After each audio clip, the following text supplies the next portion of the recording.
Well, I think what most people don't know about me is I was born in a really lower middle class family, and born in Texas. My dad was in the Air Force, and so I lived in 5 states by the time I was 6, and have very little memory of it. But we settled in Wheeling, West Virginia, where I grew up primarily, and my father was somewhat abusive, and so my mother divorced him. And I got a stepfather who really raised me from the time I was about 6 until graduate high school. And I was a typical middle class, by then, suburban kid in West Virginia, except for the fact that my mother was an alcoholic and my father was a workaholic and sometimes drank as well. So it created a lot of compassion and empathy for me, because I'm very, what's called hypervigilant. I notice every little thing, because I had to survive in those families. And also, I think I have a huge sensitivity to pain, and that was really how I got started. The Chicken Soup for the Soul books, which really catapulted my career, those came about when one of my students at some lecture I was giving said, "You know that story about the puppy you just told?" And I said, "Yeah." She said, "Is that in the book anywhere?" I said, "No." And she said, "Well, it needs to be." I said, "Why is that?" She said, "My daughter needs to read that story." "Well, just tell her the story." "I can't remember. I need to see it in the book." When you're a kid, you have an impulse to act, you act. You want to touch the cat, you want to throw the cat out the window. You want to stick your hand into the VCR and put peanut butter in there, you do. The problem is, as we're growing up, we get conditioned by our parents and our caretakers and our siblings and our teachers and coaches and nuns and all these different people that come into our life. Don't do that. Stop. That's bad. You know, we get slapped and told we're not okay. And so after a while, when we go to do something, we're looking, is it okay if I do this, you know? Instead of just doing it. All my sons and my stepson and my stepdaughter have been great risk takers. They're all artists. One's a drummer, one's a hip-hop singer. One is he's in high school, but he's in a school play. He just had to leave the school play. He sings, and then my daughter's a singer, and my other son is very athletic. He's a surfer. He snowboards as well. And he's always inventing games and trying out new things, always on the edge, you know, always coming in with cuts and scrapes, which I love, because they're out there on the edge of their potential, exploring how they can keep pushing it. And it's not that they never get scared or they never feel rejected and have to go through things, but they seem to rebound very quickly. Every one of us knows what we want. We can feel it. I'll just tell people, if you could have anything you want and there were no limitations, what would you do? And everyone has an answer. Little kids, big adults, and that's their core essence. And if we all just fully do that which we're passionate about and understand the principles for how to bring that into being, then I believe the world will work perfectly. And that's why I do what I do.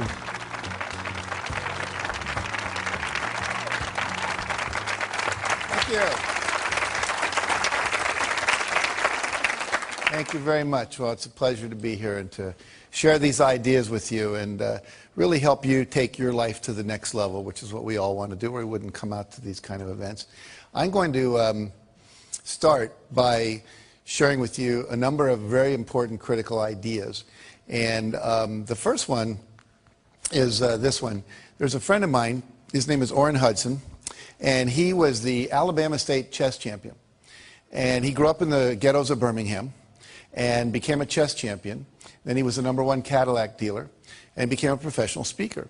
And I was talking to him, we were having lunch together down in New Orleans, and it was at a professional speakers convention, and we were talking about my new book, The Success Principles. It was about to come out, and he said, "You know, to me, success is like knowing the combination to a lock." He said, if you know the combination to a lock, it doesn't matter if you're male or female, white or black, Hispanic or Asian, you're 55 or you're 16, your IQ is 150 or your IQ is 93. If you know the combination, the lock has to open. And the problem is, most of us are going through life and we don't know the combination. We maybe have 3 of the 4 numbers we need, but we don't have them all. And so the idea is that what I'm about, what I've spent 30 years of my life doing, was researching what is the combination to the lock, interviewing people at the top of their careers, whether they were athletes, politicians, people in business, etc., and saying, what is this combination? What is the system? And if you know a system always produces a predictable result. You know, if you use my Aunt Betty's apple pie recipe, it always comes out really good if you do what it says, because it's a system that's proven. And so I want to share with you the basics of a system that works. No matter what you're starting out at, wherever you are, it will work for you. And you may remember oilman J. Paul Getty. He was at one time the richest guy in the United States. And he said there are 3 secrets to success. It's very simple. He said, you have to get up early, you have to work hard, and he said, find oil. It's that simple. Okay? Now, obviously, it's not that simple. If it were, we'd all just go do that. And so I wrote this book called The Success Principles, and in it there are 64 principles of success. 64. Now, that's a lot. A lot of people go, you know, that's like too much to learn. So what I've done for you today, we're going to cover about 8, 9 of those principles, the core essence, the necessary building blocks that if you do them, they'll take you to the next level. Now, the promise I always make people is threefold. If you do this work and you apply it to your life, and the key is apply it, not just listen to it, but put it into practice. Number 1, you can double your income. And number 2, you can double your time off. And you can create more balance in between your work life and your family life and have a lot more fun. And you can do that in 3 years or less. Now, how many people here, if you could double your income and double your time off in 3 years or less, would be interested in learning how to do that? Okay. Good response. We're talking to the right crowd. So basically, how do we do that? And I first of all want to tell you that it is possible, because a lot of times people go, well, how do I know I can really trust you? Well, I've done it in my own life, and I've taught hundreds of thousands of people to do this around the world. Just a couple of quick little stories here. We work with a company called Remax of Indiana. It's a real estate company. And we taught them these principles. And in the first year, 65% of the people doubled their income. By the end of the second year, over 85% of the people had doubled their income. And the company had doubled its total revenues. And went on, many people tripled and quadrupled their income in 2 years or less, okay? In my own life, here's one of my students, Scott Schilling. He said, I took your training and I learned these principles. And literally, he said, I made 22% of my 365-day salary in just 2 days after working with you. Now think about that. That's a fifth of his yearly income in 2 years. I mean, 2 days, rather. Look at my own life. I have a Guinness Book of World Records. I had 7 books appearing on the New York Times bestseller list on the same day. Stephen King was the only guy that had 6 before that. And he had done that book, The Green Mile, and it came out in 6 chapters. No one's ever done that since. Here's a check written to me for $1,130,328.35. It's the first check our publisher had ever written for $1 million. He actually put a smiley face in his signature, if you can look real. He was so happy to have to write that kind of check. And that represented 3 months of book royalties for the first Chicken Soup for the Soul books. And that year, Mark and I both made $6 million. My co-author and I split a $12 million royalty on that. Now, I share that with you not to impress you about me, but to impress upon you if little Jack Canfield, who grew up in Wheeling, West Virginia, and who graduated from the half of the class that made the top half possible, can do this, then literally anybody can do it. It's not about brain power. It's about knowing the principles. Gravity always works. If I drop this, it always falls. It's never floated. Never had that happen in my life. And so if you know the principles, you can use them. Like we can make water flow downhill. All the drainage systems in your house take advantage of that. Gravity works. So what are the principles, again, that work for us? Now, Jim Rohn says you can't hire other people to do your push-ups for you. I love that quote. I can't hire, what's your name? I can't hire Robin to go to the gym and work out for me and have my muscles get more toned. I can't hire you to meditate for me and I'm going to get a higher consciousness. I can't hire you to do my planning for me at night so my day is more organized the next day. All the things I'm going to teach you are things that you have to do. There are things that no one else can do for you. There are things. You can delegate certain things in your life, but not your health care, not your meditation, not your exercise, not these principles and strategies that we're going to be learning here today. So the first principle, building on that, says you must take 100% responsibility for your life and your results. And what that means is you have to give up all blaming, all complaining, all excuse making, all looking out at the world and saying, well, if the world were different, then I would be better off. Right now, we're all upset about the Chinese and the Indians are using more oil, which is sending the oil prices up, and we wish that wasn't happening. Some of you may love the president we have, some of you may not. We go through all these things where we say, if it wasn't for that, if it wasn't for the war, if it wasn't for him, if it wasn't for her, if it wasn't for the economy, then my life would be working perfectly. But there's a little formula I learned that's very, very powerful, and it really is the basis of everything I teach. It says E plus R equals O. And what that stands for are the events in your life, you have a response to them, and that creates outcomes. And everything in your life that you experience, whether you love it or you complain about it, is an outcome of how you've responded to earlier events. For example, if I put $200 in front of you and you go out and party with it, a month later your net worth hasn't increased. But if I put that $200 in front of you, that's the event, your response is you invested, and then a year later maybe it went up to $250. So now your net worth went up. Same event, different responses. What's your name? Valerie. Let's say I say to Valerie, of all the people I've ever met, Valerie, you have to be the biggest idiot I've ever met in my life. Now, how many people think that would raise her self-esteem? No hands go. How many people think that make her self-esteem go down a little bit? Yeah. See, everyone that just raised your hand was not listening to the lecture called E plus R equals O. It's not what Jack says to Valerie, it's what Valerie says to Valerie when Jack stops talking. She might have said, oh my God, the man's only known me a few minutes, how'd he figure it out so fast? Right? Her self-esteem would go down. Or she might say, Canfield has only known me for a few minutes. He can't really know what I'm like. I'm sitting in the front row. People that sit in the front row are really willing to participate. I've got a good ego structure. You see me smiling at my jokes. Besides, I'm one of the more attractive women in the room. Probably can't keep his eyes off me anyway. Now, if he said that, which way would her self-esteem go? It would go up, see? So if she says that. So basically, it's not what people say to you. It's not what they do to you. The world's just out there worlding. It's not personal. And if you want a different outcome, because E plus R equals O is like 2 plus 2 equals 4, and if you're not happy with 4, you've got to change your response.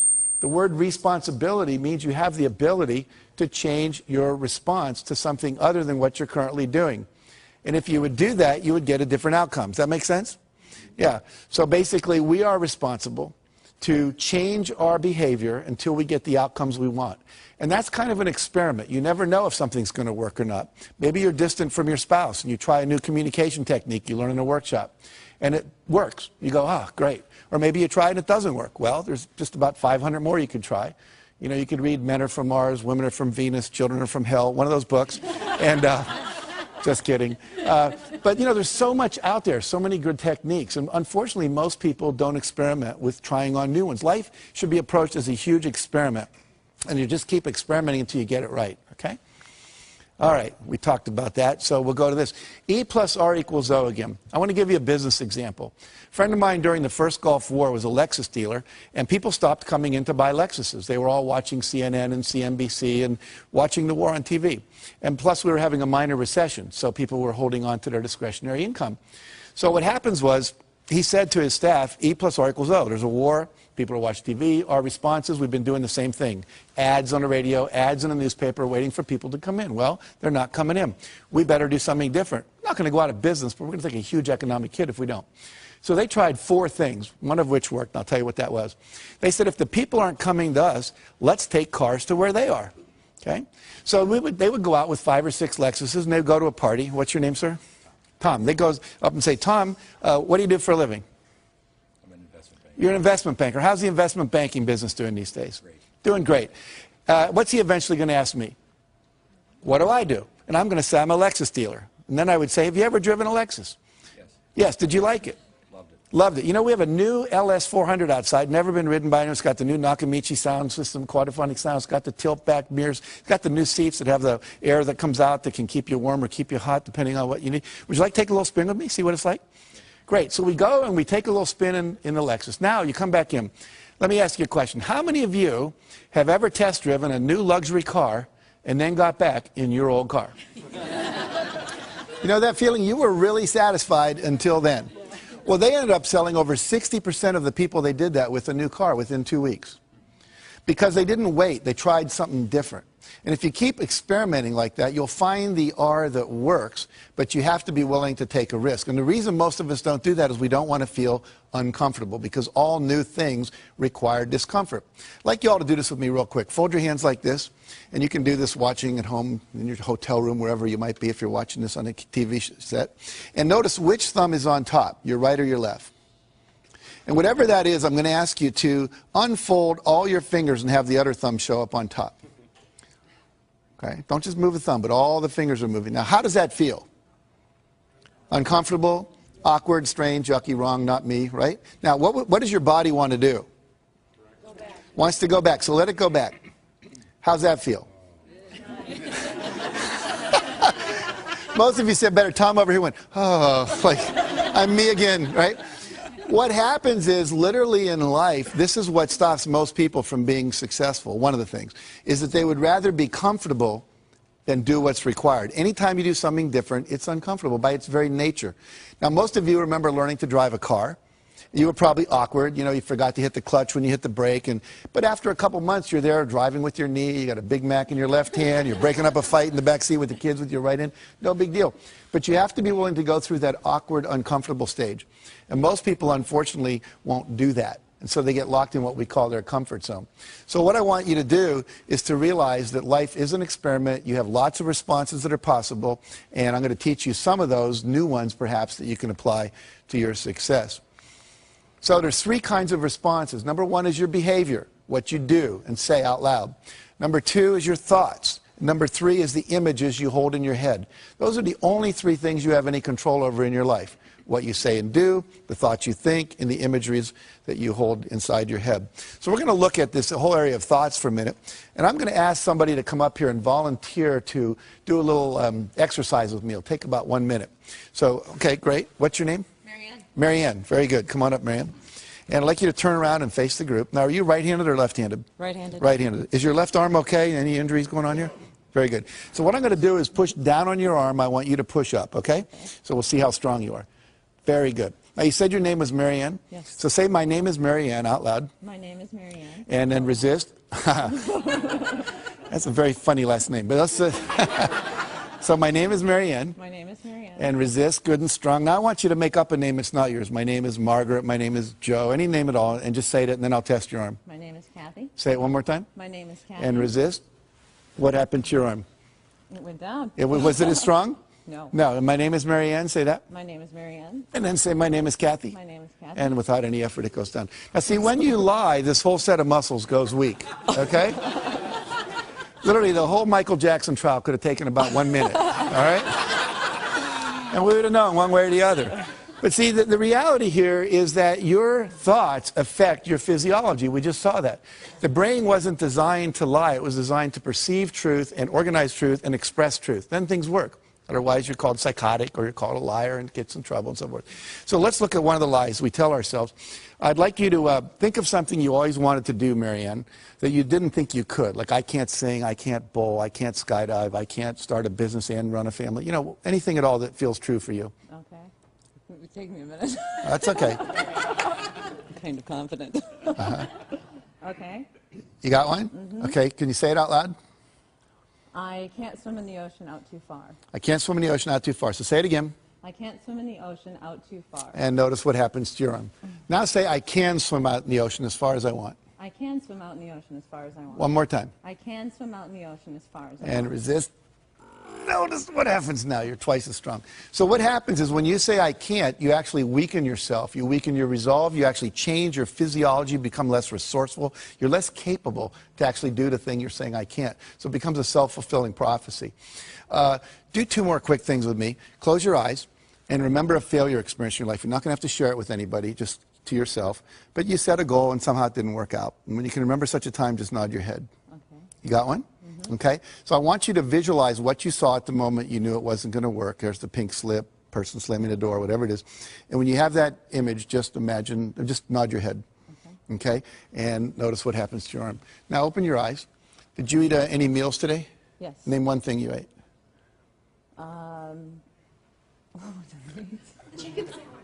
Chicken sandwich. Chicken sandwich, okay, good. You brought your agent with you? Okay.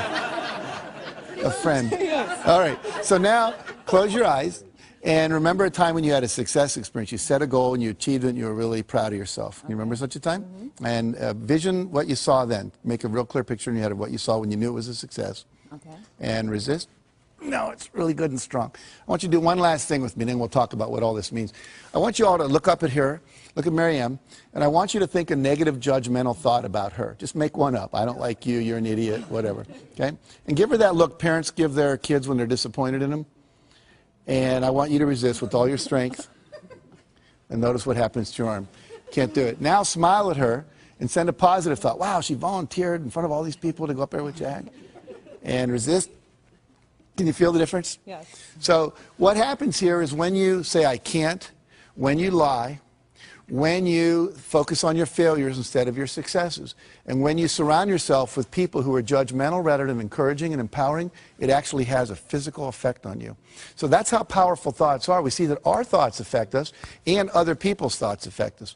So we have to be very careful where we place ourselves and who we hang out with and who we surround ourselves with. Give Marianne a hand for coming up here. Thank you very much. Okay. So partly here, we've just done this thing. This is called a kinesiology demonstration. Kinesiology is a fancy term for muscle testing, all right? And one of the principles here is you have to eliminate the phrase I can't from your vocabulary. I can't, I wish I were able to, I'll try. Those are all ways of saying I'm not capable. And they're very insidious, and it's part of our culture. I actually teach people to wear a rubber band, and if they say something negative about themselves, they just snap themselves when they're aware of it. Not like to really hurt yourself, but just to raise your awareness. In my company, if anyone says I can't or we're not able to, we can't get that done by Friday, you know, they'd say something like, well, we need 8 people to do that. Well, great, call a temporary agency. It can be done by Friday. And if they'd say something negative, it cost them $1. We'd fine them. We'd put it in a jar, and at the end of the month, we'd give it to charity. Well, we stopped doing that after a couple of years because no one was doing it anymore, because the culture shifted because of that focus. Henry Ford said, whether you think you can or think you can't, either way, you're right. Why is that? Because if you think you can, you will try. And if you try, you're probably going to pull it off. And if you think you can't, you won't. And if you don't try, then you're not going to get it done at all. Make sense? Okay. Maddie Christensen was a kid I interviewed for our book. Imagine this picture. He has no leg from the knee down on this leg, no leg from the knee down here. 2 prosthetic devices that he's got. His right arm is just a normal prosthetic device, and his left arm from the elbow down is a prosthetic device with a lacrosse stick appended to the end. He is the pitcher on his Little League baseball team, and he could use that to catch the ball. His team, with him as the pitcher, went to the New York State Finals in Little League. He wrestles, he plays basketball. How many of you, if you'd been born with no arms past the elbow and no legs past the knees, would have thought that baseball was your career? But Maddie went for it. I can tell you story after story. I met a kid named Kyle Maynard last year. He wrote a book called No Excuses. We were over in Ireland together. He has no legs past the knees. He was the #2 wrestler in the state of Georgia his senior year in high school, and now wrestles for the Georgia State University Wrestling Club. Wrote a book on Oprah. He can type 150 words a minute with the stubs of his arms. He can eat with a spoon. I mean, he's the most amazing guy. And we say that, and then when I hear that and I look at these people, I think, what's my excuse? What story am I telling me that I can't do something when these people can do that? And I tell you that hopefully to inspire you to realize you can do anything. There's nothing you can't do.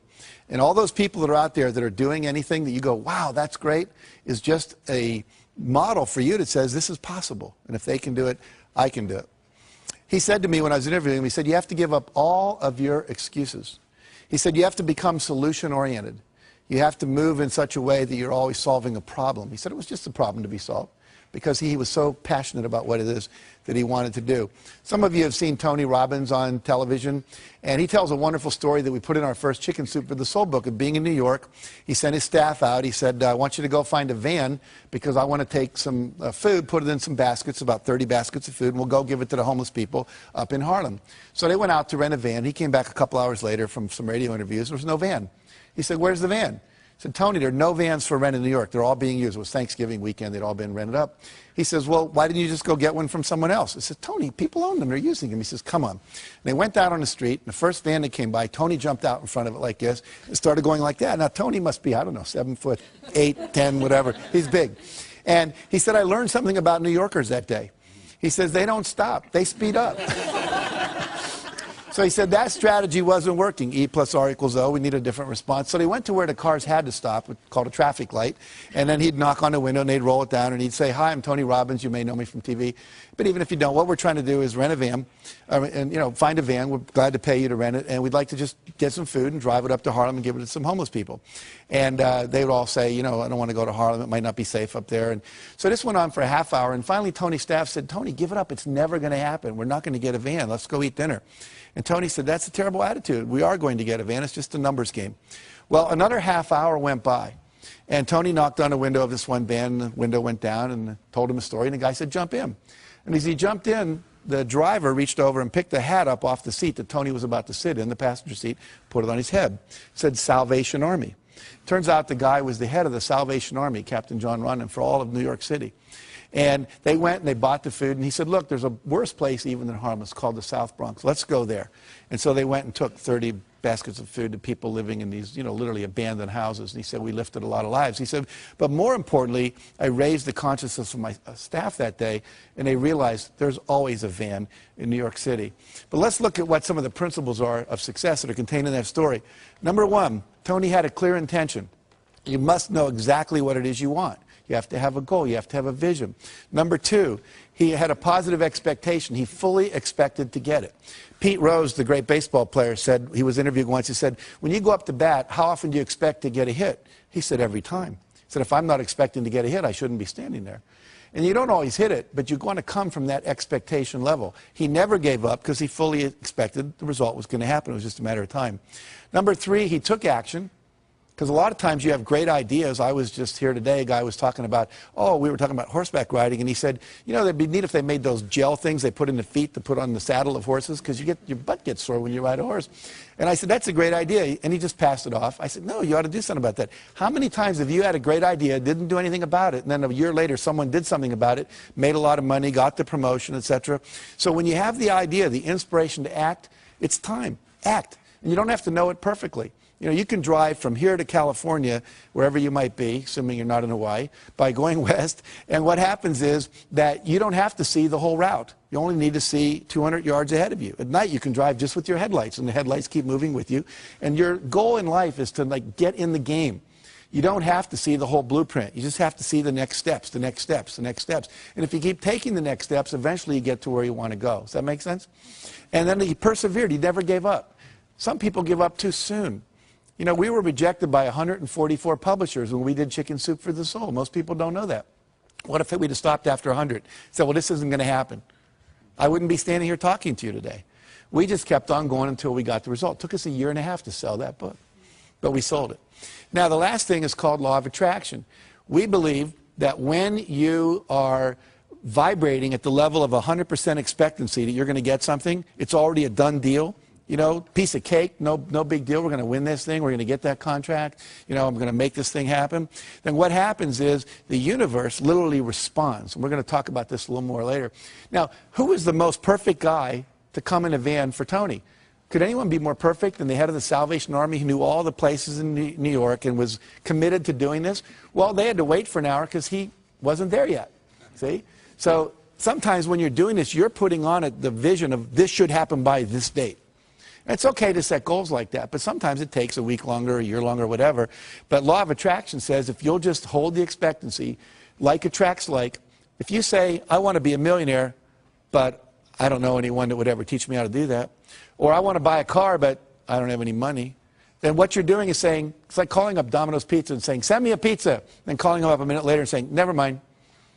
It's like, you've got to create the space mentally to hold this vision that you've got. And that requires expectation and then knowing that the perfect thing is on its way, just as it was in that situation for Tony. In the Success Principles, I write about a woman named Catherine Lonigan. Catherine Lonigan went off to college. She wanted to be a writer, and she took her first writing class, and she got an F. And she went to see the teacher and said, why'd I get an F? He says, because you can't write. She says, well, I'm on a scholarship, here to be a writer. I came to be in the creative writing program. I was the editor of my yearbook, editor of my school newspaper. I wrote a play that was performed in high school. They told me I was gifted. I said, well, you're not. He said, if you stay in my class, you're going to flunk it. And if you flunk my class, you'll lose your scholarship. And she said, well, what do I do? He said, I'll make a deal with you. If you promise never to write again, just, history papers and stuff, but you're not going to try to be a writer, I'll give you a passing grade, you'll keep your scholarship, change your major. So she did. I called it, she made the deal with the devil. 15 years later, she's down in Texas. They're making a movie at the next town over, and down where she lived in Texas, people would show up at the gas station after it rained just to see the oil slick. It was kind of boring there. So she said, wow, they're making a movie, let's go. So everyone drives over, and everyone's talking to the movie stars. She's talking to the writers, saying, what's going on, what's happening? And why are you interested in us? Why not the movie stars? Well, I always wanted to be a writer. And the guy said, BS, if you wanted to be a writer, you would have written. She said, I was told on good authority I couldn't write. He was a Harvard professor visiting our campus that year. He said, that's BS. He said, what I want you to do is go write something, send it to me. I'll tell you if you can write. I do it for a living, I know. So she goes and writes a book, sends it in to him. He sends it to an agent in New York, and they publish it. Her next book was called Romancing the Stone. The book after that, Jewel of the Nile. Both made into movies with Michael Douglas and Catherine Turner. So what's the deal here? 14, 15 years of her talent wasted because she bought someone else's evaluation of her. My friend Terry Cole Whitaker says, she wrote a book called What You Think of Me Is None of My Business. You know?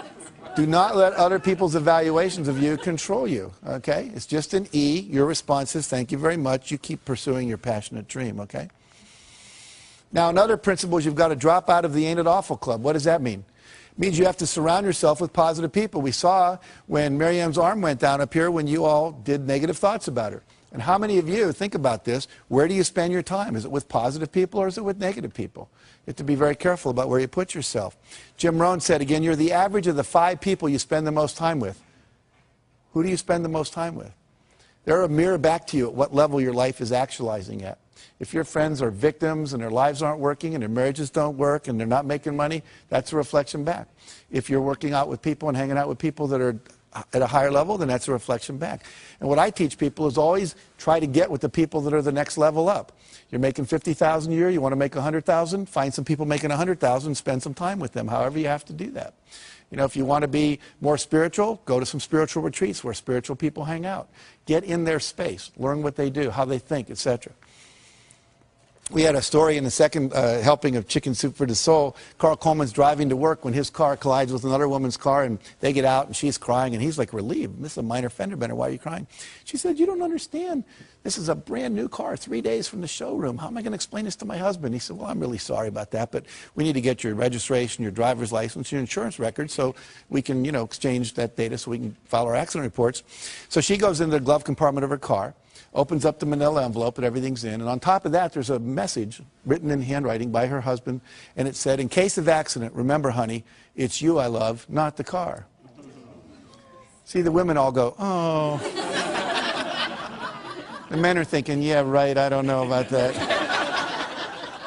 But why do we all go, oh? We all go, oh, because that's what we want in life. We want someone to love us more than anything else, especially things, vases that have been in the family for 3 generations, the white carpet, your special sweater, whatever. And when we know that we're loved unconditionally, then you feel safe. And when you feel safe, you get creative. And when you get creative, you come up with ideas that can quantum leap your success. So that's why it's so important. Number 2, success principle, that's really the core principle here, is decide what you want. You can't get from here to there unless you know where here is and there is, right? If you have a GPS system in your car, all you have to do is type in the address. It knows where you are from the satellites in the sky, and it plots a course. Your brain works the same way. The problem is, according to the research, less than 10% of Americans have written measurable goals for the year. In some cases, I've been in the companies where less than 3% of the people did. Less than 10% of high school students are ever taught how to set a measurable goal. This is a failure in our education system. You know anyone that got divorced because they didn't know the 7 exports of Brazil or the 5 causes of the Civil War? No, but they didn't know the communication skills, they didn't know how to set goals for their relationship. So many things we're not learning in our education that we now need to learn in these kind of courses. General Wesley Clark, who I interviewed, said, it doesn't take any more effort to dream a big dream than it takes to dream a small dream. So if you're going to decide what you want, go for what you want, not what you think is possible. Most people hone down their dream because they can't see how they can do it. And I'm saying to you, dream as big as you want. In fact, big dreams are exciting. Big dreams attract big people. If Martin Luther King said, I'm going over to the supermarket in Mississippi, I don't think a whole lot of people would have gone down there with him. But when he said, I want to end racism in America, that was a big dream and it inspired a lot of people to want to play at great personal sacrifice to themselves because it was big enough and worth doing. Walt Disney said, if you can dream it, you can do it. Which means that you're never given a dream that comes out of your own desire place that isn't something you have the capacity to fulfill. You may have to learn some new skills, you may have to partner up with some people, you may need to learn some, how to access some new resources along the way. But all of that is possible if you'll simply dream the big dream. Because the dream doesn't come unless the capacity to achieve it comes with it. Does that make sense? Okay, so trust your dreams. Now, there's 7 dream categories or vision categories that you need to focus on to create a balanced and fulfilling life. Success means having all of this stuff, and I want to walk you through these. Number 1 is financial. What are your goals for your money? How much money do you want to make? How much net worth do you want to achieve? How much money do you want to have when you retire? If you own a business, you have cash flow goals, you have money in reserve goals, you have profit goals, etc. And so we need to have goals clearly set in that arena. Number 2, business and career. What's my ideal vision for my business or my career or my job? You know, I was a high school teacher, and at a certain point I realized I wanted to teach teachers because I just thought I could impact more people. Then I became a teacher trainer. I trained people how to train teachers. And now I'm teaching, you know, on television around the world. So it kept growing. The goal changed, but it was always like, you know, what is it that I want to be doing with my life in relation to my business and career? Number 3, fun time and recreation goals. One year our fun time goals, my wife and I, was learn salsa dancing. This past 2 years I've been learning to play the piano. My goal is to play Jesu Joy of Man's Desiring as well as Bach could have played it when he wrote it. I'm not there yet, but I'm working on it. And so, you know, one year was to go to the Eiffel Tower. We took our kids and we walked up as far as they let you walk, which is about 2/3 of the way up there. Number 4, health and fitness goals. These are things like weight you want to achieve, cholesterol levels. Maybe you want to run a 10K or a marathon. There's just so many possibilities in that arena. Maybe you want to, you know, have your waist come in by a couple inches. You want to grow some hair back. I mean, there's just a number of things you can decide about in that arena of health and fitness. Number 5, relationships. What would your ideal relationships look like? One year I decided I didn't have enough male friends.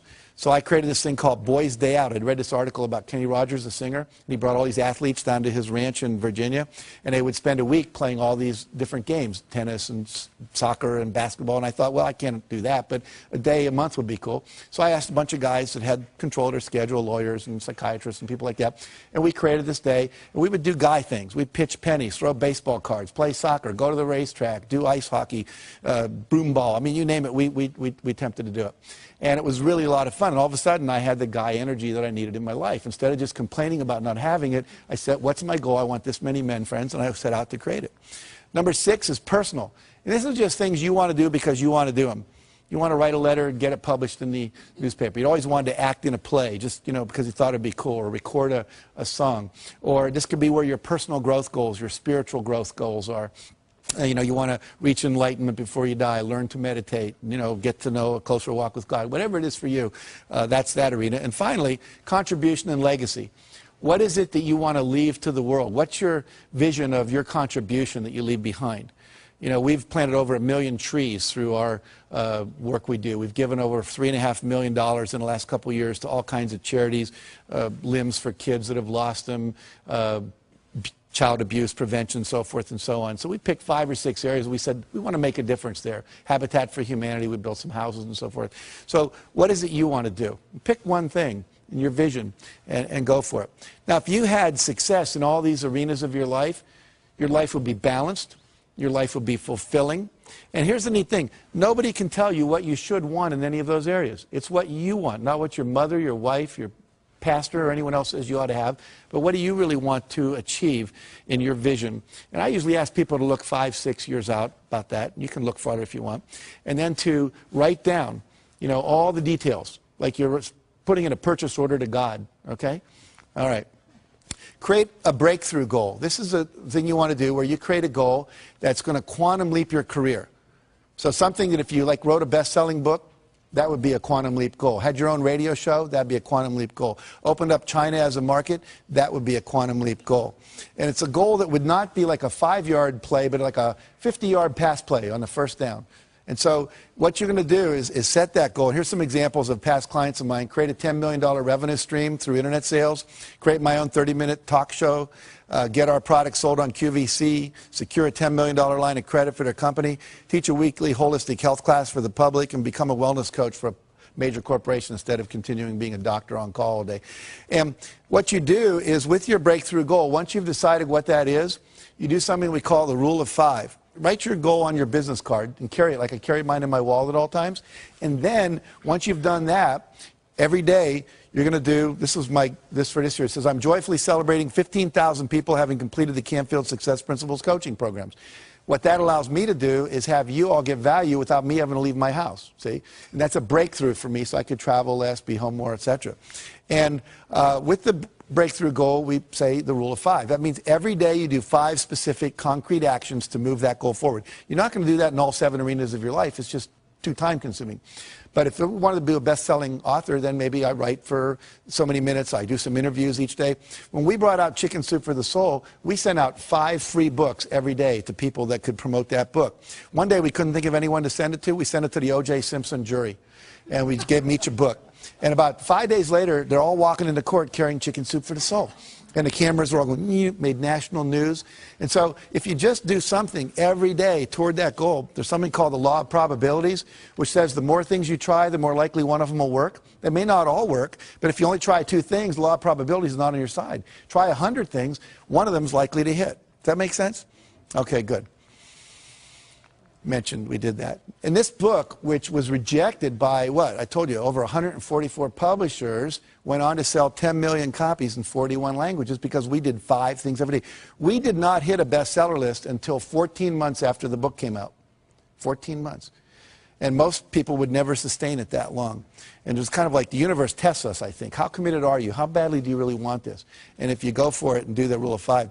Bill Bradley was a great basketball player, played for the Knicks, was All-American at Princeton. In high school, he was an All-American.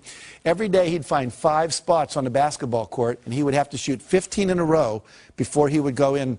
And sometimes he'd be out there 2 hours after everyone else had showered and gone home. He did that all through college, all through his professional career. What happens? He goes on, becomes NBA Hall of Famer, later senator from New Jersey, because he was willing to prepare. You have to be willing to do the work as well as dream the dream. The third thing says unleash the power of goal setting. So now we got this vision, things we want, but we have to get and turn them into objectives. And they have to become measurable in time and space. And the key words here are how much by when. I want a big house. Well, what's big? For some people, it's 4,000 square feet. For Bill Gates, it's 35,000 square feet. It's a real different definition of what big is. And by when do you want it? Well, I would like it by June 3rd, or 2007, or I want it by January 5th, 2010. Be very specific.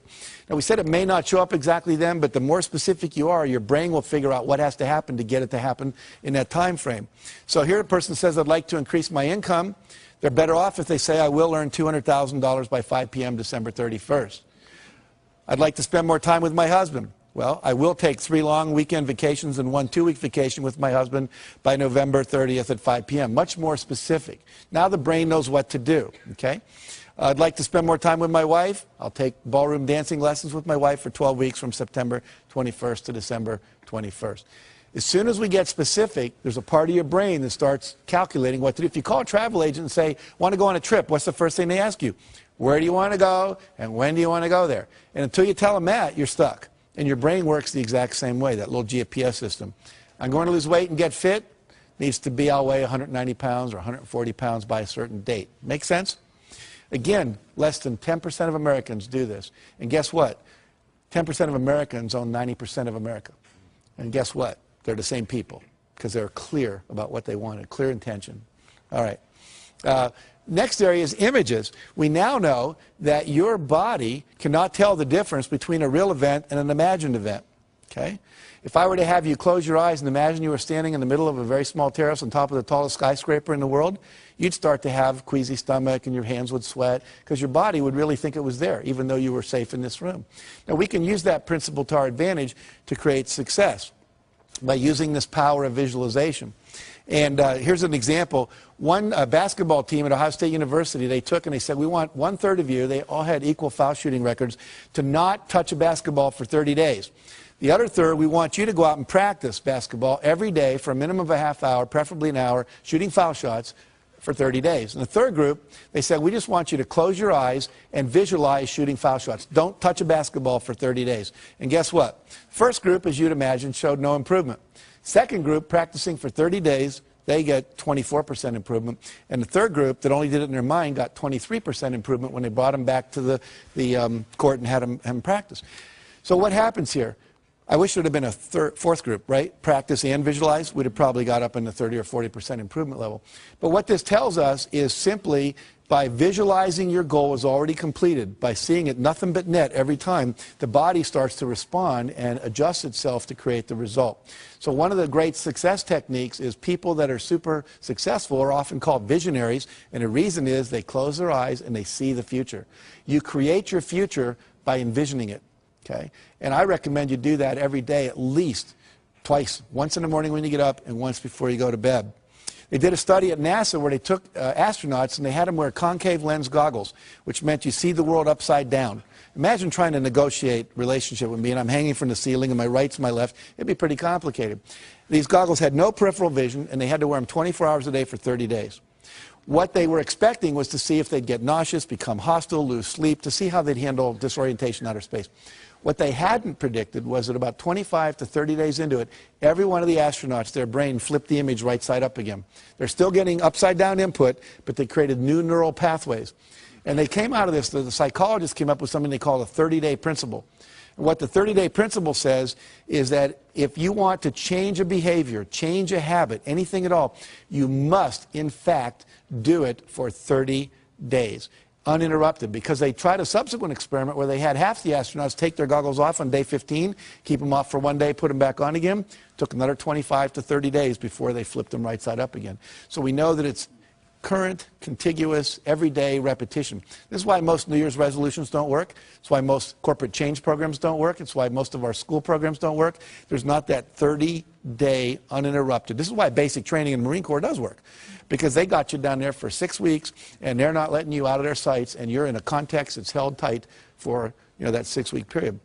So if you want to visualize, your goal is already achieved, minimum of 30 days. That make sense? Okay, good. Let's see here. I'm going to skip over that real quick and get to this. Now, the reason this works, where your vision becomes real when you visualize what it is you want, is there's two things that go on in your brain. You have a vision of what you want, you have the current reality they don't match.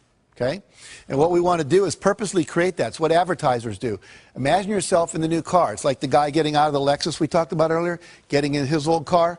The vision of what's possible no longer matches the reality, and that creates a little dissonance or structural tension in the head, which we call motivation, which says, I want that. Until we had that, there was no motivation to do anything different.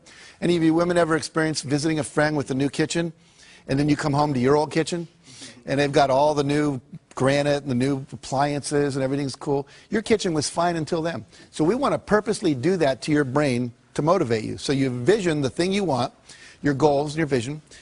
You hold that in your mind every day for about 10 minutes in the morning, 10 minutes at night.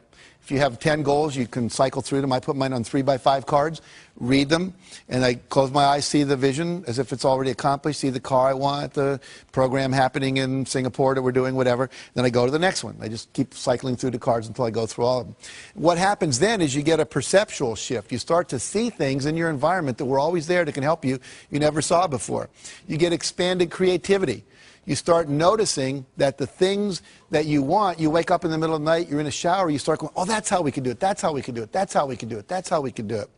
And unfortunately, most people aren't having those kind of breakthrough ideas because they're not holding the vision. The third thing that happens is you have increased motivation. You'll find yourself doing things just out of nowhere, boom, you get up and you do something, like volunteering. Sometimes people do. That's not like me, but you just do it because you've been holding this that creates it. Now, what happens is that then creates the action that you need to have for the result to occur. Now, I want to show you how this perception shift occurs because this is magical. There's a sentence up here, and we're all going to read this on the count of 3 out loud, if you would. 1, 2, 3. Finished files are the result of years of scientific study combined with the experience of many years. Very good. Now I'm going to put that back up, and we're going to time 10 seconds on my clock here. I want you to count the number of times the letter F appears. How many Fs are there in that sentence, okay? And when you do this, keep it to yourself. Don't say anything out loud, all right? So here we go.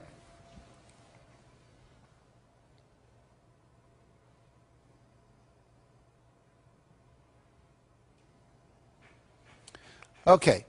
How many counted, by show of hands now, it's real important you participate. How many counted 3 Fs? Hold your hands up. We got about half the audience more. How many counted 4 Fs? About 5 people. How many counted 5 Fs? About the same amount, 7 maybe. How many counted 6 Fs? 1, 2, 3, 4, 5, 6, about 8 people. Anyone count 7 Fs? All right. Now, were we all looking at the same sentence? Go like this.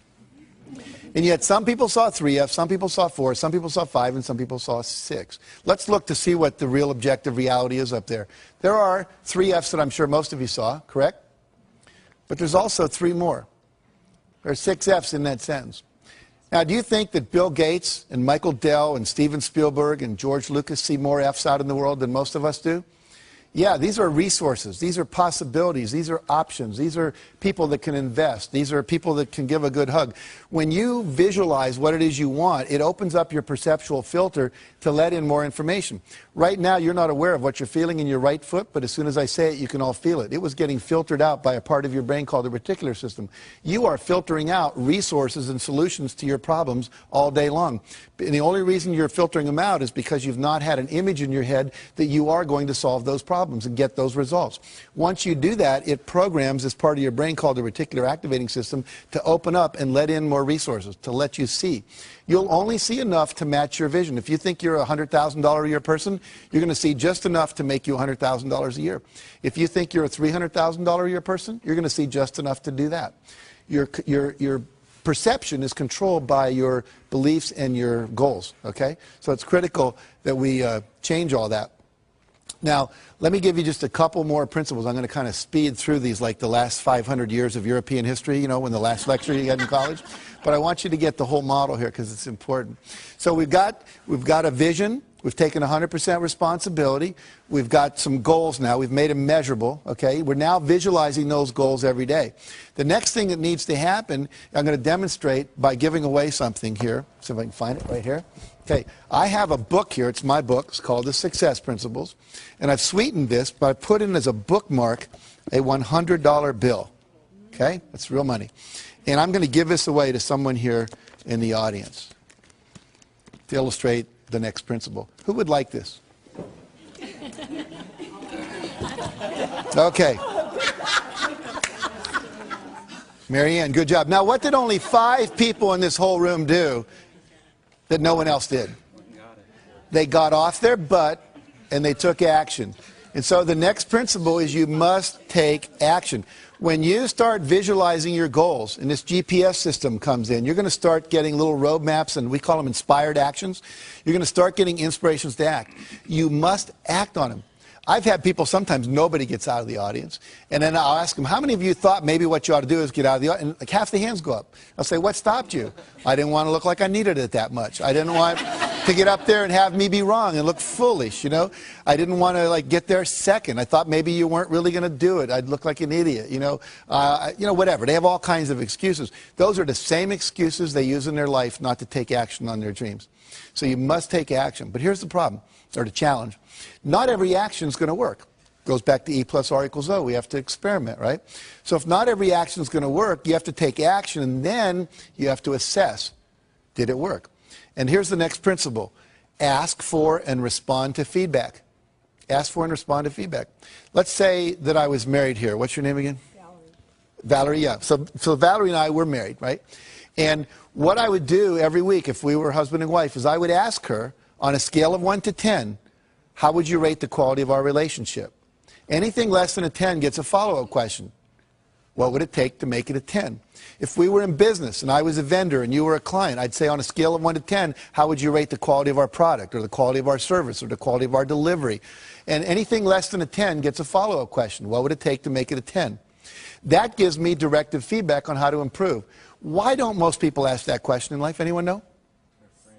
They're afraid of the answer they're going to get. Here's what I want you to get. Everybody in your life, if I'm married to Valerie, her mother knows, her sister knows, the women down at the shop where she shops know, the women in the salon know that she's not happy with me. I'm the only one not in on it. And I'm the only one that can make it better. Isn't that absurd? So asking for feedback is a really critical thing. Asking is a critical principle, period. If I want more, I have to ask other people, participate, support me, be my mentor, be my coach, buy my product, whatever it is. And again, most people don't ask for what they want. And the fear there is fear of rejection. I want to talk about rejection. If I ask Valerie to have dinner with me afterwards and she says no, most people go, woo, Jack got rejected in front of all those people and on television and oh my God. But see, let's look at it. Did I have anyone to eat dinner with before I asked Valerie? No. Did I have anyone to eat dinner with after I asked Valerie? No. Did my life really get worse? No, it stayed the same. See, if I apply to Harvard and don't get in, I wasn't in Harvard before I applied, I'm not in Harvard after I applied. And as one of my friends pointed out recently, you spent your whole life not going to Harvard. You know how to handle that, right? It's not that difficult. So you have to be willing to ask. You have to reject rejection. And then the other key, after you respond to the feedback and give the feedback, is you've got to persevere. You never, ever, ever, ever give up. 144 publishers said, no, we're not interested in Chicken Soup for the Soul. We didn't give up. I had a friend who wanted to be a chiropractor up near Pebble Beach, California, and he went to the Chiropractic Association and said, you know, would you help me open my office here? And they said, no, we really don't want any more chiropractors here. We're going to recommend you go somewhere else. We have one chiropractor for every 8 people. He said, well, I really want to be here. So he ignored them. Remember, what you think of me is none of my business. And he went out, and he literally knocked on doors for 6 months. Knocked on 12,500 doors, talked to 6,500 people, and asked 4 questions. You know, should I name my office this or this? Should I put it over on this side of town or that side of town? If I wanted people to come in before or after work, if they had a 9-to-5 job, would I be better open 7 to 9 or 5 to 7? And finally, he said, what newspaper should I advertise in? And lastly, he said, if I do an open house, would you like an invitation?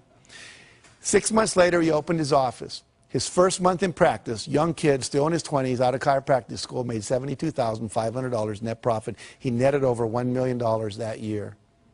Now, what did he do different than most people? He went out and he engaged people. He asked them, would you like to come? Would you get involved with me? I was giving his talk, and a guy came up to me and said, you know, I've been coming to this church where I was talking to, he said, for 15 years. And now you're telling me about this guy. You know, he came and he knocked on my house. And I talked to him. And I didn't need a chiropractor for 5 years. And then once I had an accident at church, at work, and he said, I still had his card on my bulletin board in the kitchen. And I went to him because you know him. See, we do business with people we know. Okay, so never, ever, ever give up. Ever, ever, ever. Now, another principle. We'll start to wrap this up here. It's never too late to start. Some of you are sitting here or you're viewing this and you're going, but I'm too old. I want to tell you 2 quick stories. Helen Klein. At the age of 55, her husband comes to her and says, I want to train to run a 10K race. That's about 6 miles. She said, are you crazy? We're in our 50s. He said, no, I want to do it. Why don't we just run around the backyard? Now, their backyard was about 3 times bigger than most of our backyards, but it wasn't a ranch or anything.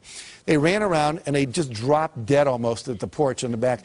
Like, and she said, I was so disgusted with myself, I decided the next day I would either walk or run around twice, the next day 3, the next time 4 times. She just kept adding 1 lap every day. Then she started doing it around the block, and she would add a lap every day. Well, in 6 months, she got to the point where she could run a 10-mile race, and she entered it. Now, I met her when she was 83. She was getting an award at the same place I was in California. And she had just finished running a 100-mile marathon. She's run several 24-mile marathons, 5 75-mile ultramarathons, including one all the way around Lake Tahoe. She started when she was 55. Cliff Young shows up, Australian, 61, sheep herder, to a race that goes from Sydney to Melbourne. It's about 800 kilometers.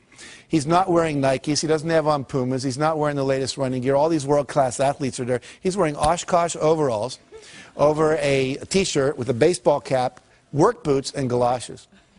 And they're all laughing at him, like, you crazy? Is this some kind of publicity? So he says, no. He says, what running experience do you have? He says, well, I chase the sheep around. We don't have a horse or anything, so when, Anyway, they take off, and they're going crazy, and they're running and running and running and running, running, and he just kind of starts shuffling off like this.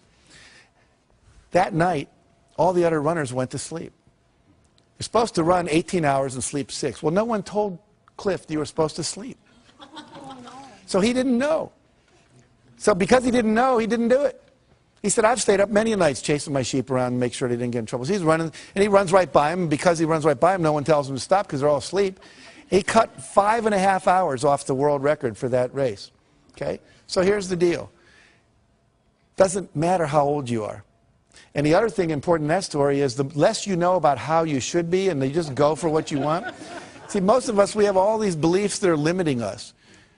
Find the stories that inspire you and start believing that. Believe you can. Talk to yourself in a positive way. And if you do that, you can create miracles in your life. And I'll end with this story. One of my favorite stories, a minister gets a call from his parishioner. Her name is Aunt Hattie, they call her in the church, and he's Reverend Jim. And she says, I just went to the doctor, and they called me and said that I've got terminal cancer. And they said I got 6 months to live at the max. And I'd like you to come over and help plan my funeral with me. He said, well, he started to try to comfort her. He said, no, don't comfort me. I'm very old and I've lived my life and achieved all my goals. I'm very happy. But I don't trust my kids to do the funeral right, so please come over and we'll plan it. So he goes over and they start planning the funeral. She said, I want this, I want to wear this dress, and I want this psalm read, and I want this hymn sung, and I want this open casket, I want these kind of flowers, and I want this poem on a card, a memory card with my picture that people can take away. And then she said, I want to be buried, and I want to have my Bible in my left hand and a fork in my right hand. And the minister said, well, I understand the Bible in Hattie, but why the fork? She says, whenever we have those church socials and we're down in the basement and they come by and they say, if it's going to be a really good dessert, they always say, keep your fork. It's not going to be something like Jell-O or pudding. It's going to be apple pie or cherry cobbler or chocolate cake. And whenever they say, keep your fork, I know the best is still yet to come. So when people come by my coffin and they look in and they go, Reverend Jim, why the fork? I understand the Bible. She was very religious, but why the fork? You just look them right in the eye and say, Aunt Hattie knew the best was still yet to come. And so for all of you, if you'll put these principles into action and not think about them, but actually do them, and if you really want to go deeper, get the book or go to one of my seminars or whatever, you can go to my website and download things. It's just jackcanfield.com and take the forms there and use them. I promise you, for you, the best is still indeed yet to come. Thank you very much.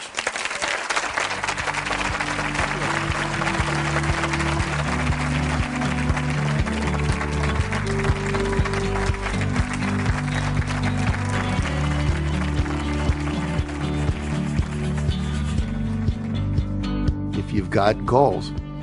You got a vision of what you want. To get from where you are to where you want to be, you're going to have to take some steps, and a couple of those may be uncomfortable. And so what?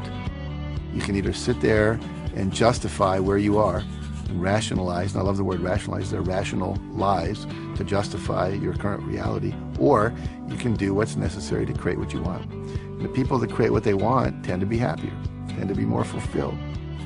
Which do you want? I pick happy.